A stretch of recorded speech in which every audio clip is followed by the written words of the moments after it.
Hasanabiism. Hey, what's going on? Can you hear me? Sorry about that.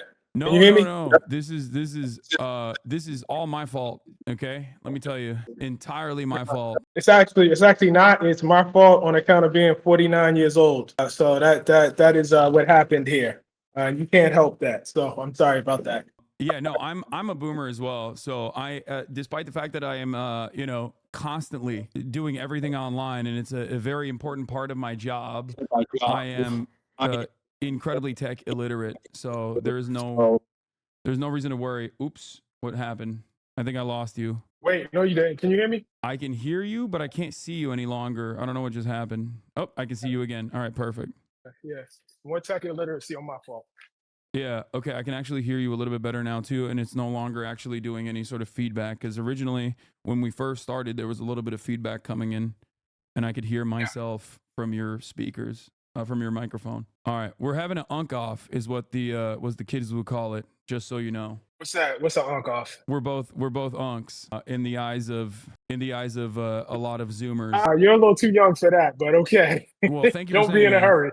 Thank you for saying. Wait, I'm 33, so in the eyes of he's too young for that. No, that's, you think that, and I wish that was the case, but for a lot of people who are like 20, they just think that is the oldest you can be. Like they're like 30 plus. That's like that's the maximum age that someone can exist. You can't even biologically be there. I guess you could be there, uncle, theoretically. I shouldn't say that. I guess you could be. Yeah. I guess you could be. Yeah. I was an uncle at 33. I have to remember that. I was an uncle at 33, actually. Yeah, there it is. But Ta-Nehisi Codes, ladies and gentlemen, I have called you, and I guess other people have as well, Obama's favorite writer, favorite author. I don't know if you feel like that's a good way to introduce you, but I'm very excited to have you, because I have, as a longtime advocate of Palestinian emancipation, I have seen your journey and your transformation. And it's something that I admire. I think it's very courageous, but also the way you've communicated about this, about both Palestine in The Message, your new book that just came out, but also the way you have carried yourself in these sometimes contentious media environments, I think is really wonderful, especially because you always try to do something that I always try to do as well, which is like use the privilege that you have and the space that you have and the social capital that you have to like reframe the conversation back to issues that matter, instead of engaging in the palace intrigue, engaging in like the stuff that is almost entirely too self-centered for Western media audiences. Like, oh, the way that, what's the broad reception of Ta-Nehisi Coates like in Western media? Is that like no longer a positive thing?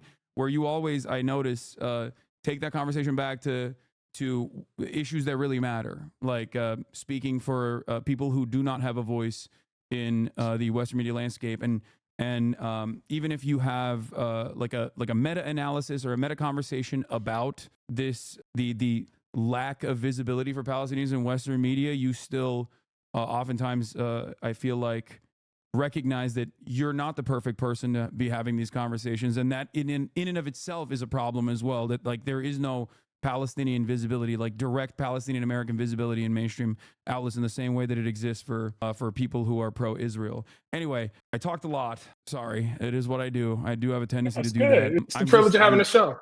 I'm fanboying a little bit, and I'm not very good at this sort of thing, but I wanted to start off with your own personal journey. You wrote about very famously about reparations, making a case for reparations for Black Americans, and you used Israel as an example.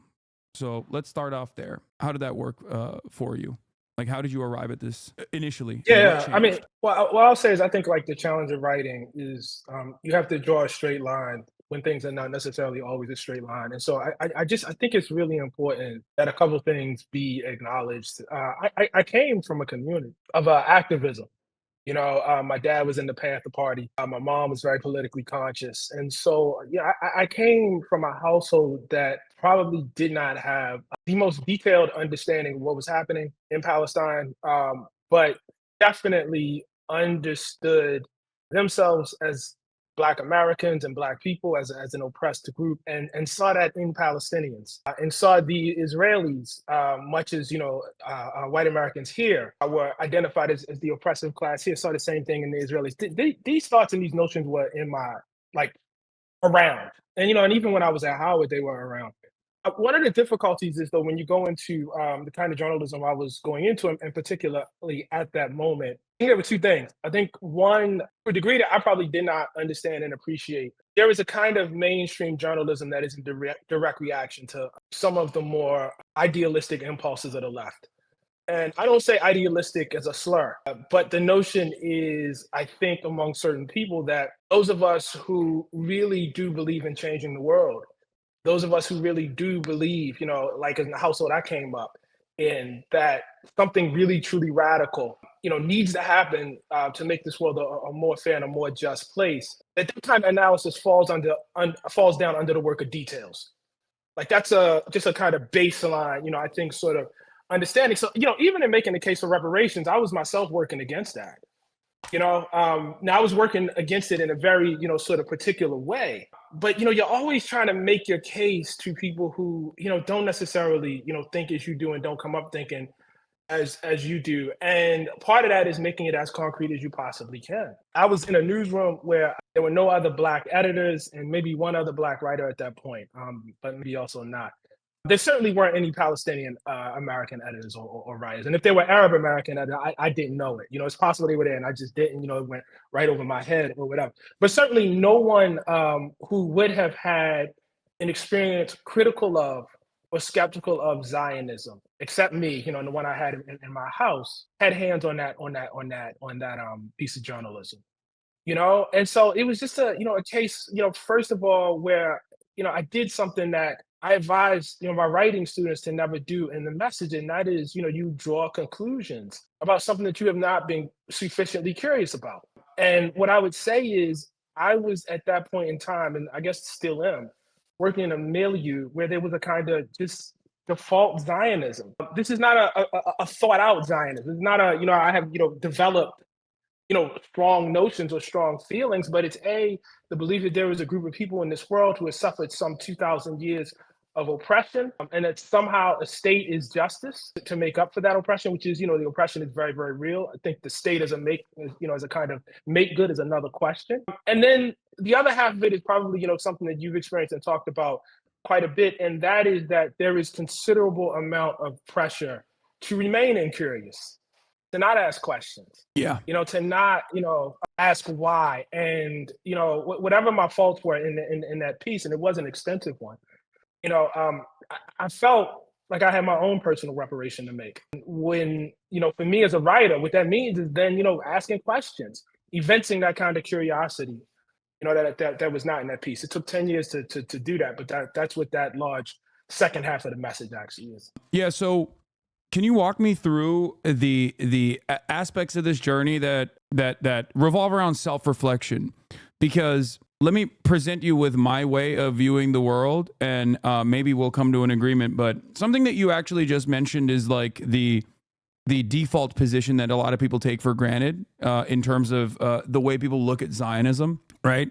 Where they're like, or the way people analyze Israel, where they're like, no, this is the most moral nation. It has to exist. What are you talking about? This is a democracy. This is the only democracy in the Middle East. Now, of course, the truth is very different than that, but a lot of people don't examine it because that's all they've seen, and they take that information for granted. And I think this type of social conditioning exists for bigotries of every sort, and it is a byproduct of the white supremacist systems that we exist under, in my opinion, where a lot of people, I think, take for granted white supremacist tendencies that they might have, like anti-Black tendencies that they might have. And I think it requires self-examination, but that's why I'm always very charitable to people that maybe even engage in like microaggressions, right? Every now and then. Because I understand that as long as they have this charity, as long as they are on a journey of learning and self-reflection, I get where their starting position is. And it's the same for the way people analyze Israel, and it's the same for the way people even analyze or the way people look at domestic affairs. And I think it's important to have that charity for others, and recognize why people that don't examine these sorts of things, like why they might develop this attitude, whether it be for Israel or anything else. Yeah, Hassan, I agree with that. But what I would add to that is there is also a tendency when criticism is not voiced in a way that you would like, in a way that makes you feel good about yourself, in a way that does not that wounds you. There is a tendency among writers, and particularly writers with privilege and power, to immediately go into their shell and become defensive because somebody has said something in a way that they didn't like. The beginnings of this, for me, in terms of the message, is not somebody politely pulling me aside behind stage and saying, I'm a huge fan of your work and I really love you and you're the greatest writer on earth, but you just did this one little thing. I got critiqued. I got yelled at. Was It it was Rena fun? Kalik, I No. think, if I'm not mistaken. Yes, she was one. She was one. Yeah. But also, there was a professor who actually, the first thing I actually saw, I did see that, and that was, obviously, in that environment, was significant and important, and took quite a bit of courage. But my now friend, who wrote, I'm sorry, Nathan Conley, Nathan Conley, who's a professor at Johns Hopkins, who wrote, a piece very, very early on critiquing it, and what I'm trying to say is, names aside, is I think more writers, when they see a group of people yelling at them, or when they see somebody yelling at them, I think a lot of us could be less dismissive about that. You're right. I do think it's good to be charitable, but I also think, when you have power, when you have the ability, when you have, as I did at that time, the cover of the Atlantic, that's a lot of power, man. That's a lot of power. And so with that, should come some charity from our part too. And I wish that was more evident.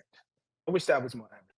Yeah, no, I love the way you've navigated and so publicly navigated in this space, and the very fact that you have expended some social capital, I think, in this process. And I also do think that you understand, just as I do, and I'm a communicator by trade as well, that ultimately it's nothing it's nothing as far as like saying the truth and constantly working in pursuit of the truth, but also nothing in comparison to, I think, the daily experiences that Palestinians go through living under permanent occupation and apartheid, and currently surviving a genocide. So I think it's what's up? Can I just very gently push back against this social capital thing, if I could? Okay. Yeah. So I think it's worth. I guess I feel two ways about it. I feel like I understand what you're saying, and I think it's true. But I would like, if you and your audience will understand something about me, and that is, I come from an experience where the things that it may seem like I would be rewarded for as a writer, most people just kind of don't care too much about.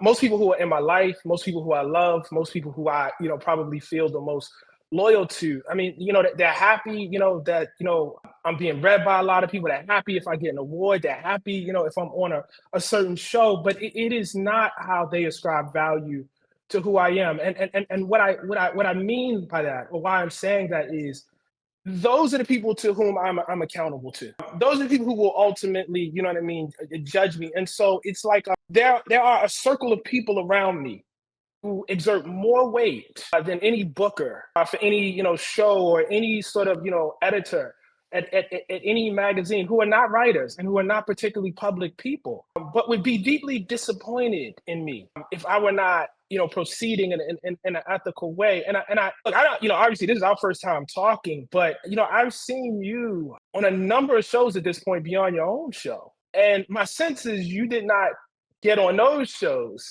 by trying to get on those shows, that you got on those shows actually by being loyal to something that was here.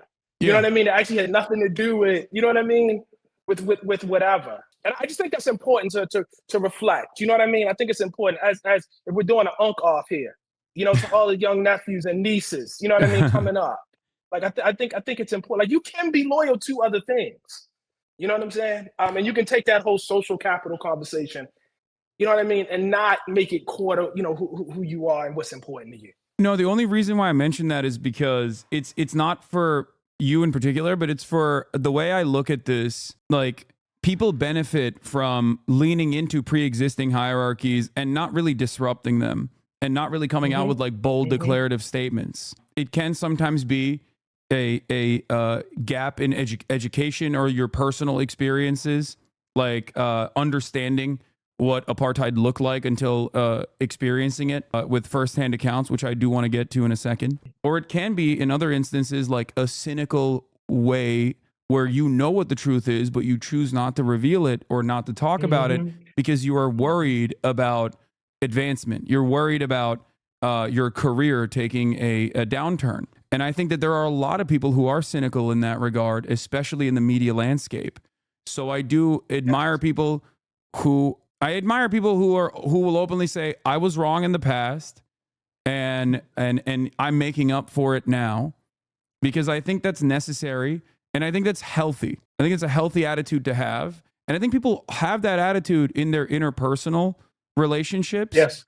But the way they carry themselves both online and in the media landscape, there is no reward for it.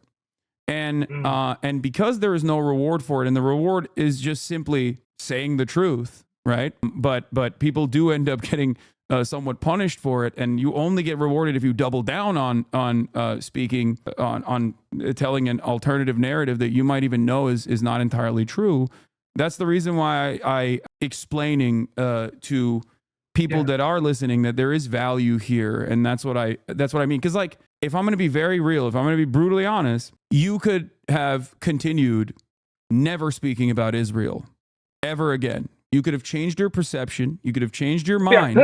No, I know, but I'm saying that like in an alternative scenario, in an alternative universe, where there's a different Ta-Nehisi Coates who saw the truth and was still more personally invested in continuing to have like a media career that he cares about. Some people do care about these things. Clearly, I think the vast landscape is dominated by people that are careerists, that are personally invested in their own success and don't necessarily have this ambition to speak the truth, no matter how hard, no matter how difficult that task may be. And that's why I think it's important to be honest and highlight that. Now, and I appreciate that, brother. I do. Yeah. I appreciate that. I don't want to come off as unappreciative. That ultimately is still, and this is something that I also want to stress, is still inconsequential in the grand scheme of things, because what you are trying to do, I think, is exactly what I've also been trying to do on a multitude of different issues, which is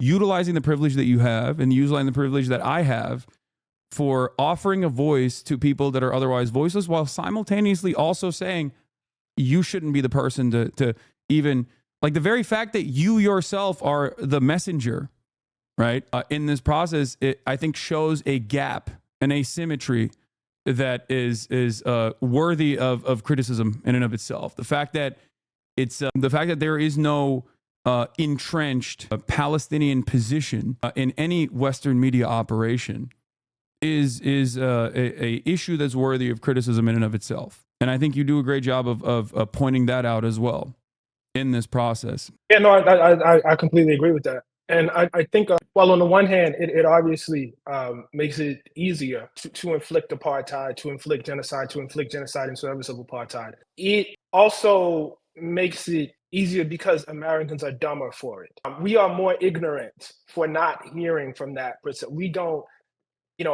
understand. We don't get a clear picture of, I mean, you kind of, hinted at it when you started off this conversation, this whole, and this is what I meant by default Zionism. Like, there's this vocabulary just kind of goes uncritiqued. Only democracy in the Middle East has the right to defend itself. Yeah, has the right to exist, and it's just said so much that it just becomes part of the milieu and the air, and nobody says, you know what I mean? Well, hold up. Well, what actually is a democracy? Is this actually democratic? Is it democratic to hold half of the population under your rule on a separate tier from the other half? What part of democracy is that? The right to defend itself, but the right to defend itself from what? The right to exist as what? As what? yeah. And so I think like those kind of second level, third level questions are shunted off in favor of these kind of cute, catchphrases. And what happens is, because those questions don't get asked, because reporters don't ask them, man. I mean, and this is, what I was saying earlier. I just want to be absolutely clear about this. We failed on this because those second level and third level questions do not get asked of representatives. Viewers and readers are dumber for it. Yeah. They're dumber for it.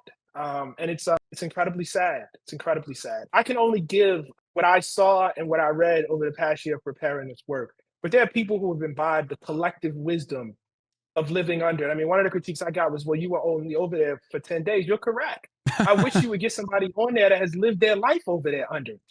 I will Yeah. happily step aside for that person. Yeah. Where are they? Yeah, no, absolutely. It's an insidious thought terminating like linguistic thing that people utilize, and sometimes it masquerades as like innocent, innocuous, but it is actually serving a very dangerous purpose overall, which is to mask the systems of violence that the daily existence of apartheid require. You cannot maintain an apartheid without a constant surveillance state. You cannot maintain an apartheid without constant violence, without checkpoints. Things that you saw, it only took you maybe not even 10 days. I assume it took you just one day to immediately recognize what was going on. A similar thing happened to Jamal Bowman as well when he went to the West Bank with J Street, and that was his wake up call, his moment of recognition. So could you talk a little bit about your experience in Hebron specifically, and just in the West Bank as well, that caused you to fully realize what was going on? Yeah, it's very painful. First of all, Hebron is very poor. That's the first thing. And I should make that. Let me clarify that. Palestinians who live in the old city of Hebron are very poor. They're very poor because their shops and markets have been completely shut down, because every step that they take is patrolled, and they have to navigate a series of checkpoints and security. And the checkpoints take various forms. The gates. Sometimes it's just a soldier standing there. I watched a soldier with a huge automatic rifle turn back two kids as they made their way to school. And this kind of surveillance, this kind of violent surveillance is not true of everyone who lives in the old city of Hebron. It's true of Palestinians who live in the old city of Hebron. And so for somebody who was reared on stories of Jim Crow, who came up under that as a collective experience, as an African American, first of all, you drive to, Hebron. We were coming from Jerusalem, East Jerusalem, to get there. And we are driving on roads that are delineated for Palestinians. And there are separate roads delineated for Jewish citizens or citizens of Israel and Jewish settlers of the West Bank. Those roads are not the same quality, are not the same, efficiency. One is more circuitous than the other. One is direct, the other is not. We are driving past homes in which you can clearly see the difference between a settlement and where Palestinians live. They're denoted by, the red groups that we learned to look out for the settlers. You talk to people who live in those Palestinian villages, and you understand that everything down to the very water that they drink and bathe with is segregated and is different. And the apportionment that they get is very different from those in settlements. I mean, this was made very, very clear to me because, you have whole settlements where they have country clubs. People have whole swimming pools. You would, be, less than a mile away where Palestinians live, and you would have a situation where folks had huge tanks on their roofs where they had to store water because they didn't know if they were going to have enough water for the week. And so, we take this segregated path, these segregated roads to Hebron, and we have more rights to navigate on the street than people who live there, than people whose parents live there, than people whose grandparents and great grandparents live there. I've told the story, several times of being, stopped by a security officer or army officer, whatever he was, about the age of my son, who demanded that I tell him my religion in order to be let pass. And this is actually more complicated and more sinister than it sounds, because if I got to the point where my grandmother was a Christian and he let me pass, but had I had an Arabic name, had I had an Arabic look about me, or had I been, Palestinian, I wouldn't have got past at all. For instance, why a Palestinian Christian? My religion would not matter. See, this is when you start buttressing up against the racism and understand that even though somebody's asking a question about religion, they really aren't asking, do you accept Jesus Christ as your Lord and Savior? That's not what they're asking. They're asking you something totally, completely different, and asking you to comply with something totally and completely different. And so it was made clear to me throughout, my entire 10 days, there. And I spent the first 5 with a tour that was primarily led by Arabs and Palestinian Americans from the Levant, from the area. And then the second half, led by a group of dissident Israelis who had served in the IDF. And the clarity of it was just, I mean, I've said this before. I went there thinking, I will see something that I probably will not approve of, but it'll be hard for me to disentangle this from that. It's not hard to disentangle at all. It's not like, like I could, send anybody over. You don't need a degree, in Middle East studies. You don't need, to be, fluent in Arabic and Hebrew to understand what's going on. It's that clear. Yeah. And making it complex, portraying it as though you need, all of these degrees or this erudition to understand why people should not be discriminated against is part and parcel to the evil of the system. Every system of oppression says that it's too complex for outsiders to understand. It's nothing unique about Israel in that respect. Yeah. So speaking of the complexity narrative, actually, one thing that I wanted to touch on, aside from your personal experiences and writing the message, going back to, I guess, the reception where you were interviewed very famously by Tony DeCoppel and I forget the names of the other people involved in the interview. I believe it was a CBS Mornings. It was a Gail King and Gail King and Nate Burleson. Yeah. So Tony DeCoppel basically took control over that interview and did something that I guess upset even other people involved in the editorial process at CBS, where they thought that this did not meet the standard of a normal interview for someone who wrote a book. It was rather contentious and, dare I say, a little inappropriate, especially when Tony said something along the lines of, like, your book is the things that you're saying in the book are things that you would find in the backpack of an extremist. Like, this is imagery that invokes a certain kind of attitude, that you were saying things that were far too radical.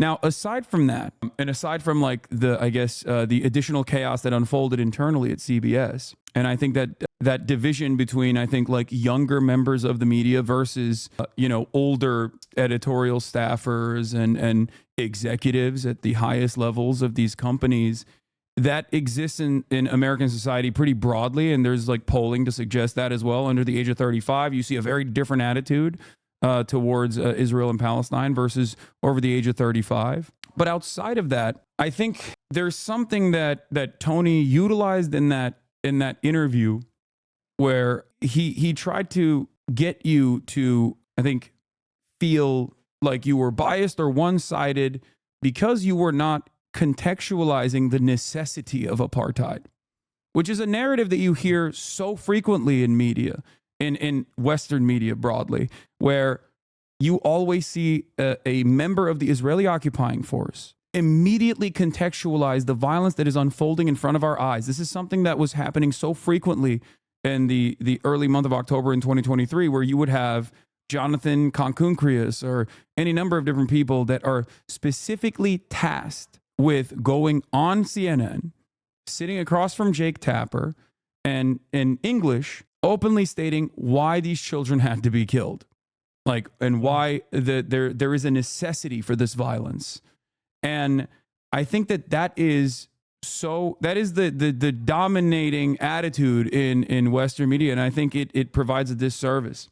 So how did you feel about, like, how do you feel about the contextualization narrative that, like, no, you can't simply cover one aspect. You can't simply cover a victim-centered conversation. You can't have a victim-centered conversation without explaining why this violence and this dominance has to occur. How does that make you feel? It makes me feel that the ruling strategies and policies and governance of Israel have much more in common with systems of oppression than people think. I mean, to put it bluntly, I mean, people put that out there, like, to say, okay, this is why this is not apartheid, or this is why this is not Jim Crow. In fact, they sound more like, Jim Crow than, they imagine. People didn't say, we need to segregate South Carolina or segregate Mississippi or segregate, Georgia, because we are evil and we want to do horrible things to Black people. That's not what they said.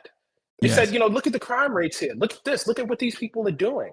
Look at how savage they are. They're gonna do X, Y, and Z to us. They're gonna do this. They had reasons. It's more complicated than you think. You know what I mean? It's not just black and white. That's what they would say. You know, Yeah. and when people came south and said, this is barbaric, this is horrific, they would say, you don't live down here like us. You don't understand the Negro the way we understand the Negro. That's the same thing they say to me when I go over there for 10 days. It's the exact same thing. They say, you don't understand. You don't live down here. You're not from here. You haven't spent enough time here. If you spent enough time here, you would understand why we have to lynch, rape, and kill these people. And it's a very, similar narrative, right now. It's not that everybody wants to be the hero in their own story. There's always a complicating, reason for why somebody has to, do something. But, I think for me, and this is very, very hard, I think, to get across. And I tried to get it across on CBS. There are things that I'm just against, period. And there's no context that'll make it okay. I'm against eating children. There's no context that's going to make me say, Okay, "Oh yeah, what if they're can understand delicious? how you would do that." Right, right. No, there's no context. I mean, unless facetiously, like I've said, I said this on CBS. I'm against the death penalty. Yeah. If you told me this person killed 1,000 people, I don't care. I'm still against it.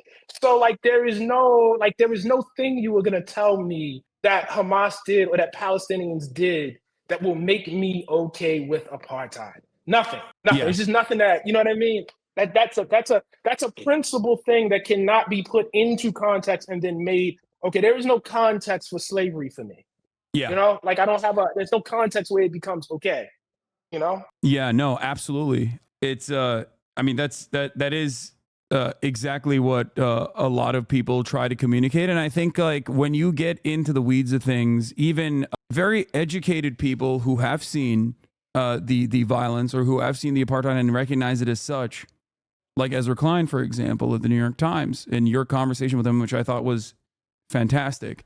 And I like Ezra. I think I've I have my disagreements with him, but I think over the course of like years of listening to him, especially on the New York Times, I've maybe developed a parasocial relationship with him somehow, where I get where he's coming from and I appreciate it. But like in that conversation, I think you had a couple moments where you wouldn't let him get away with certain blind spots that he had. Again, it comes across as innocuous, and I think in Ezra's case, like it is truly innocuous. Like I don't think he's like ideologically saying like I'm committed to liberal Zionism as a project, and that's why I think like the West Bank is a separate thing than like the broader practices of Israel.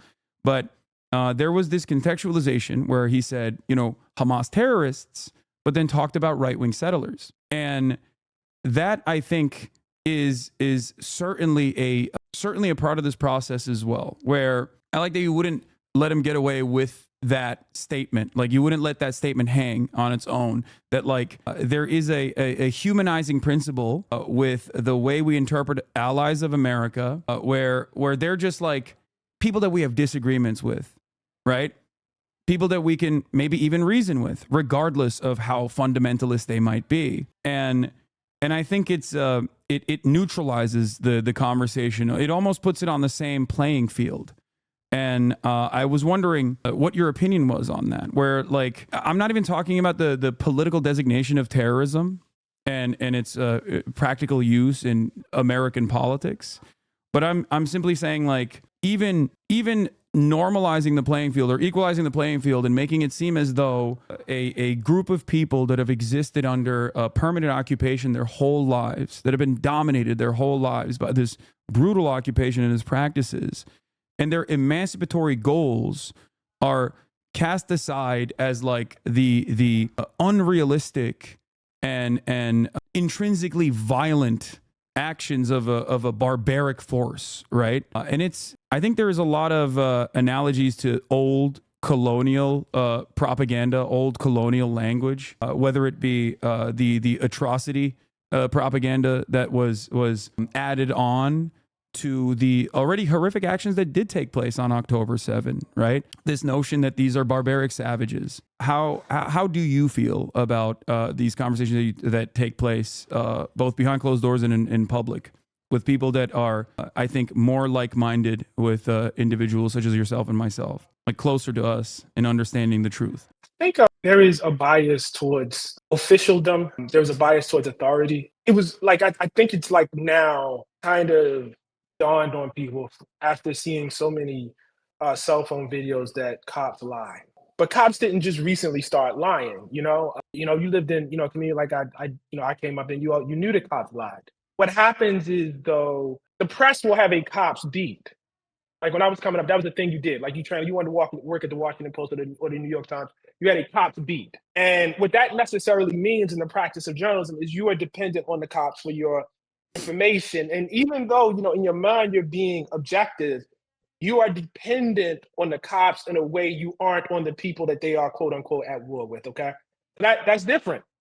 That immediately structurally sets up something different in terms of how you cover people when you're embedded. You know what I mean? And during a war with the soldiers, you are not going to cover them the way you're covering the people that they're fighting. It's just not. You're not covering the people that you literally are with day in and day out. And that you're embedded with. Embedded. You think about that verb. In the same way that you are the people that are fighting. And so these kind of biases creep through. And I think there's a similar thing, with our journalists, when you start getting to a certain level, because I have to be honest with you, this is the hard thing for me to reckon with that I still haven't, figured out. And I'll say two things. The first thing I will say is there's a deference to the president of the United States. There's a deference to congressmen. There's a deference to senators. There's a deference to people who are in these official positions. I think that extends to the state of Israel in a way that it does not extend to people who are fighting the state. So two groups of people can do the same barbaric thing, right? Because one has, the kind of sheen of officialdom, because one can put out, fancy press releases that say this was a precision strike, that can, deploy vocabulary that makes it look like either, we didn't target the hospital, or the hospital actually, was a hotbed of attacks or whatever, because it has its machine, to make it look like, whereas if the quote unquote terrorists just bombed the hospital, you know what I mean? This kind of deference would not be given. So that's the first thing. And that is probably the most, sympathetic version of I can give. The one that I am still curious about, I have not figured out, and maybe, you'll be a lot clearer on this than I am. And maybe I'm still reckoning with my own stuff. That is to say, to the extent to which the press is itself an extension of empire. In other words, this is not a misunderstanding. This is not, a kind of, sort of unintentional bias that I, sort of laid out, but that there's something else going on, and the thing that I think about most is, many years ago, when it was revealed that this country was waterboarding, people in its custody, and the New York Times, in a practice that it would, had heretofore called torture, would now use the language of the White House and say enhanced interrogation. Like, that's objectivity? What is that? It's what is that, man? I much like many other people. Well, I grew up in Turkey, so I have a very different attitude towards American empire and its oftentimes very violent ways of operation. So I wasn't sheltered from that, and I didn't grow up with the American exceptionalist attitude, and so that definitely factored into my understanding of the world for sure. But outside of that, I think Noam Chomsky was the way I viewed him. It was like a guy who gets it, right? And I think many people have recognized his positions, especially laid out in Manufacturing Consent, as fairly prescient and very instructive in understanding the way that the media operates. I think that very much exists for all forms of oppression. Like the media's sole purpose in many instances. And this is not intentional. This is not like people aren't like, I am a card-carrying defender of the State Department, and that's why I'm doing this. I think a lot of people are ideologically committed. I think a lot of people are victims to social conditioning. And those people get elevated through this process within the media. And that's why they are much more willing to play ball. Access journalism is one aspect of this, as you also called out, and I think the other one is just people who simply are intellectually uncurious to dive deeper. You see this in many instances, like the notion that, and I talk to a lot of journalists privately about this stuff, in very reputable legacy publishers, where I'm always like, since October 2023, I've constantly asked, like, why does your outlet not feature any of the many Hamas Al-Qassam Brigade updates that are regularly being put out there through Telegram groups? Like, does this have no journalistic value? Like, you don't have to agree with Hamas, but I think it serves a very important purpose to understand the logical through line. And it's seen as like insane to even suggest this. It's not even it's a non-starter. Many people don't do this, and I think that is precisely how you arrive at this false notion that many Americans, if they don't follow social media, if they haven't recognized the humanity of Palestinians, if they only get their information from mainstream media, that's how they constantly find themselves confused in this process, because the president is saying Hamas is actually spoiling the ceasefire negotiations that Israel is on board with, that everybody voted on in the United Nations. And yet that is not the truth. But it's still repeated by Anthony Blinken, and it's still uncritically reported on by mainstream sources. And I think ultimately that causes a lot of people to feel stupid and confused by this process. And especially if they're getting this other information in this day and age, when there are so many outlets, even myself included, that have audience sizes and reach that is almost equivalent to these television networks, where they can get this information. All of a sudden, they recognize that there is this inconsistency, and that I think plays into the crisis of credibility that mainstream outlets have right now. And as someone who values mainstream media, I always urge whoever will listen to hear me out and say, like, you're dropping the ball at a time, especially when nascent fascism is on the come up in many Western liberal democracies, ours included, that there is a role that real adversarial journalism must play in pursuit of the truth, and losing an entire generation, losing credibility with an entire generation is, I think, a terrifying prospect. You know, part of what makes this difficult is if I were to look at this in the history of newspapers and media in this country from the perspective of my ancestors, I would not conclude that American media has distinguished itself in doing what you are assigning here. That is to say, it is impossible to understand the history of lynching and racist terrorism in this country without understanding how newspapers actually abetted it. Not poorly covered it, abetted it. There is, you know, if the Black freedom struggle has been core to the larger freedom struggle in this country, and you ask yourself how media has handled that, you're not going to come away with good answers.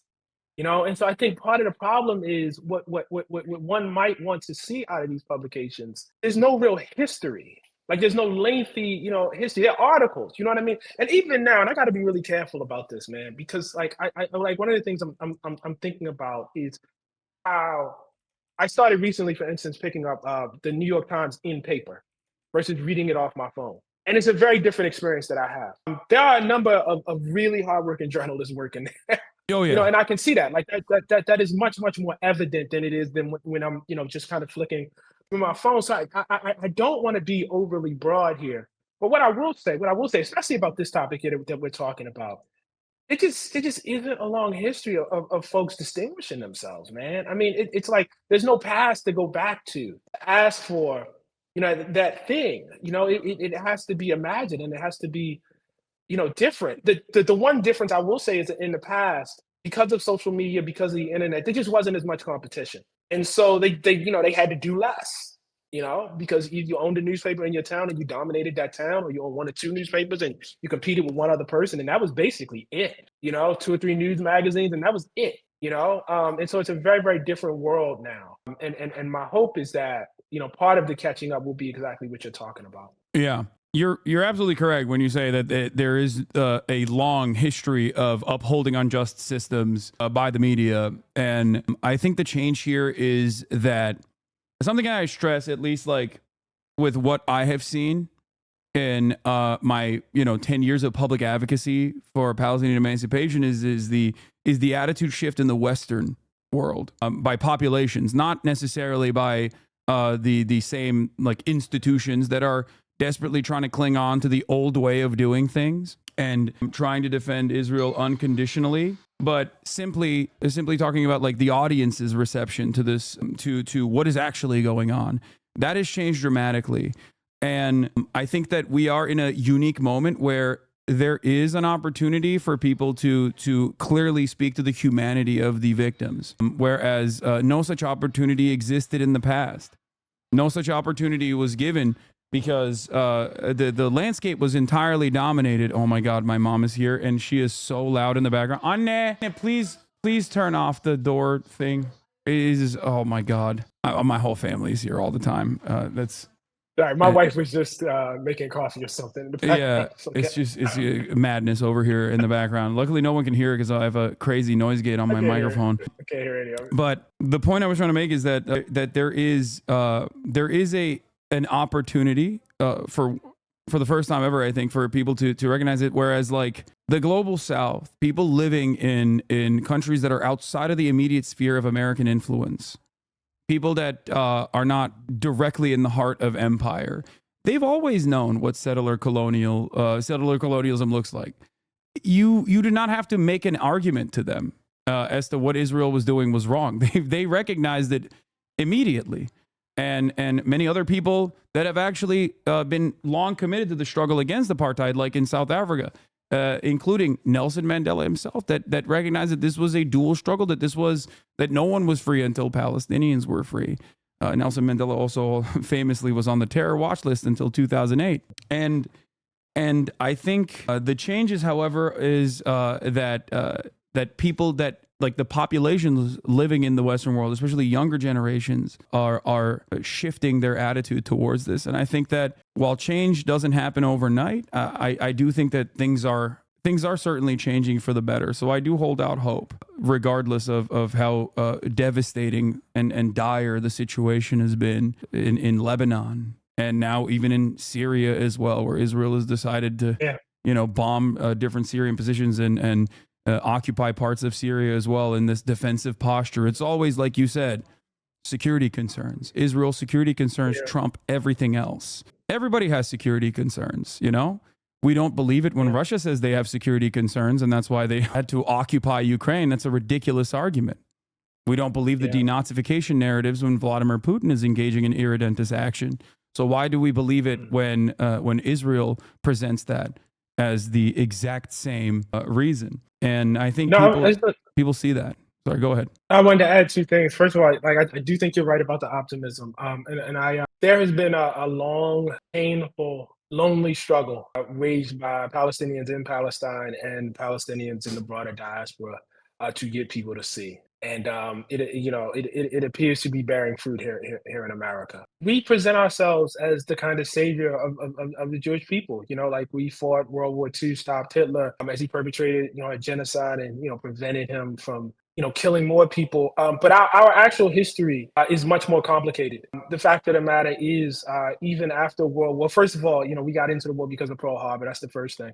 But the second thing is, even after World War II, there was not a strong and robust movement for taking in what was called then the displaced persons, many of whom obviously were Jewish, who had been driven from their homes and were survivors of a genocide. There was not a strong and robust. On the contrary, there were movements to restrict and cap the number of people that America took in and provided shelter for. And so our relationship to the Jewish people has been complicated, is the nicest way I can say. We are, this notion of us, as savior is complicated and ambiguous. I say that to say, I just, support for what Israel is doing over there and what it has done. I don't know that it's unrelated to our lack of support, in the past. I don't know if that's guilt. I don't know what that is. But it's you end up in some really perverse situations. I guess this is true throughout the West, right? So Masha Gessen, ends up writing critically about Israel. She's Jewish herself, descendant of Holocaust survivors, and she finds herself censored. What? You know what I mean? When you have Jewish writers actually who are quote unquote anti-Israel, and thus being, pumped up on anti-Semitism or whatever. That, it's like, what are we actually defending here? What is actually Yeah. being fought for here? You know?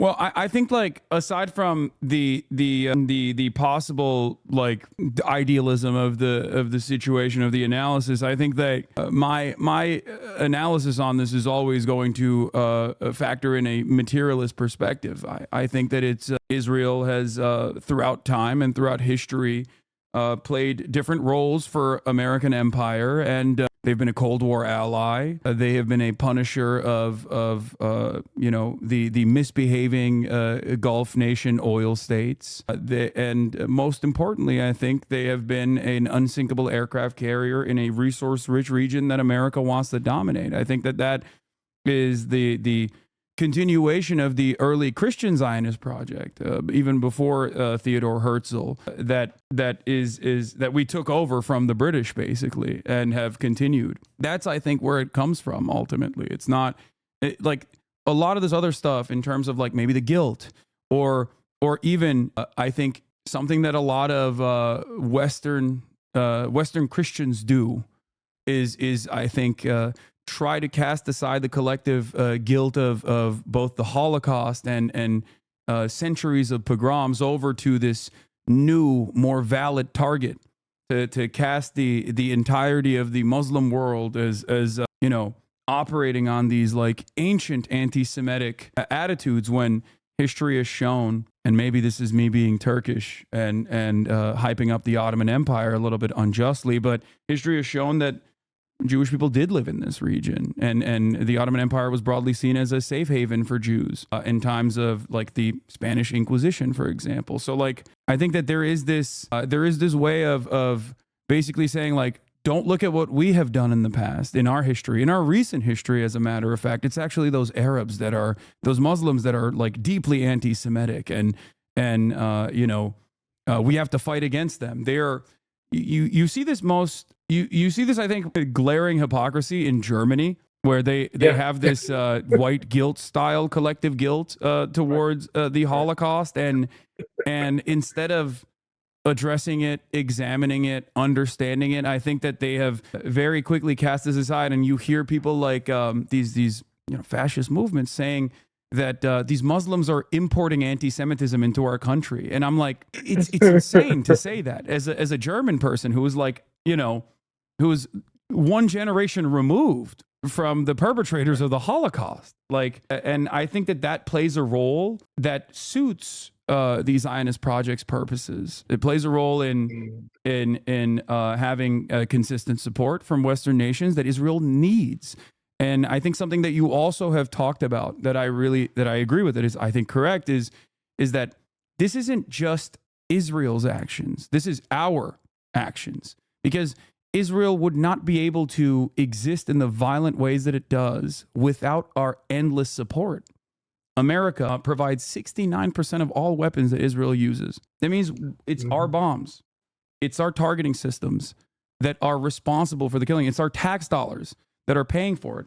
It's the political capital that we expend in the global stage to consistently defend and to shelter Israel from worthy scrutiny, from any sort of legal repercussions, as a matter of fact. And that's it. It would not happen if it wasn't for America's allowance. So I don't think, that's why I get very mad, aside from like the obvious bigotries of anti-Semitism being a canary in the coal mine of fascism. I get very mad when I see people talk about this in terms of like Judaism and how this is like somehow ties back to Jews across the board, when it's like, or Israel is dog walking America on the global stage, like Benjamin Netanyahu owns Congress. Like, I understand why people feel that way, but aside from this being a dangerous bigotry, it's just, in the simplest terms, incorrect. It's just wrong. Yeah. There is no world where Israel could behave this way if it wasn't for constant American protection. They are doing this because we allow them to do it. They're doing this because we want them to do it. Anyway, I also now have another interview lined up with Lena Khan after this, so I apologize. Okay. Sorry. This was a fantastic conversation. I really, really want to do this again. Thank you so much for coming on. Thank you, brother. Thank you. And I have to, my mom is bothering me. I have to say this. I want you to tell him I got his book for the content and fell in love with his writing. That's what my mom said. So high marks from a fellow academic, my mom. Tell her thank you. Thank you. Thank you, Hassan's mom. And the writing is the point, so I appreciate that. Yeah. Thank you so much. And I hope to have you on once again in the near future. All right. Have a good one. Bye. That was Ta-Nehisi Coates, ladies and gentlemen. Fuck it. I'm saying it. America deserves love. Fuck it. I'm saying it. America deserves happiness. Fuck it. I'm saying it. America deserves love. Fuck it. I'm saying it. America deserves happiness. Fucking liar, dude. What a fucking Weasley